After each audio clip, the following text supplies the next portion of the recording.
Hello, I'm Lopez de Paz, and I'll be explaining excitation, contraction, coupling, which basically when muscles contract.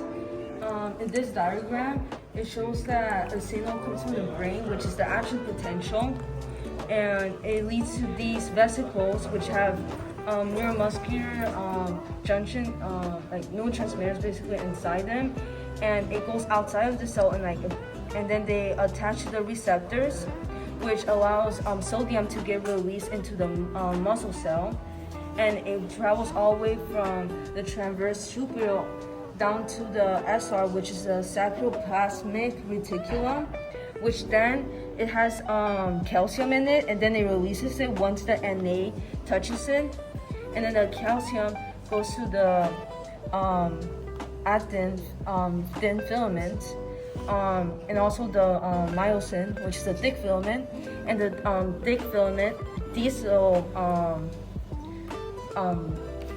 blue like sticking out, like nearly touching the actin filament, like attached to it, they bind to it, and then they pull it until the zigzag connects, which causes your muscles to contract. And that's it. Thank you. I'm Avery, and I'm going to be explaining how muscles contract. We start here when the muscles are relaxed, and the myosin, if the calcium is pumped into the sarcoplasmic reticulum, and then we go here. So from the calcium from the sarcoplasmic reticulum, it bonds with the troponin, and it pulls off the tropomyosin and off the binding sites, so to start the muscle contraction. And then here, the myosin heads, they grab onto like this, and we form like a cross bridge. Okay, so here, the myosin heads, they form a cross bridge. They grab this part, and then they pull the binding sites like to a different direction. And then here, ATP is used to break the cross bridge, and we set the myosin heads, and we contract the muscle. And as long as calcium is present, these steps repeat, and the muscle can contract and uncontract. Okay, my name is Gerard, and right here is a diagram of the skeletal muscle. So right here we have the bone, which goes into the tendon, which goes into the muscle organ, which goes into the fascicle.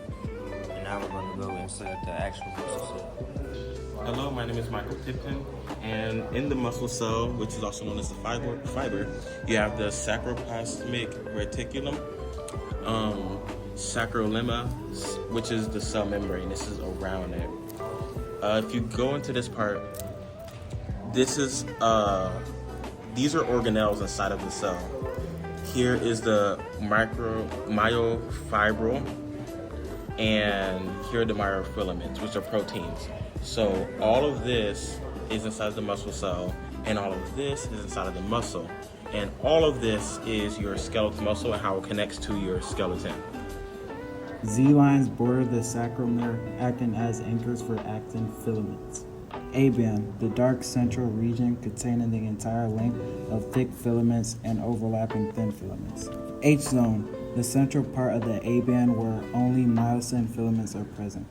Titin, a large elastic protein that connects the Z-disc on the M-line, stabilizing the thick filament. This is our sarcomere model.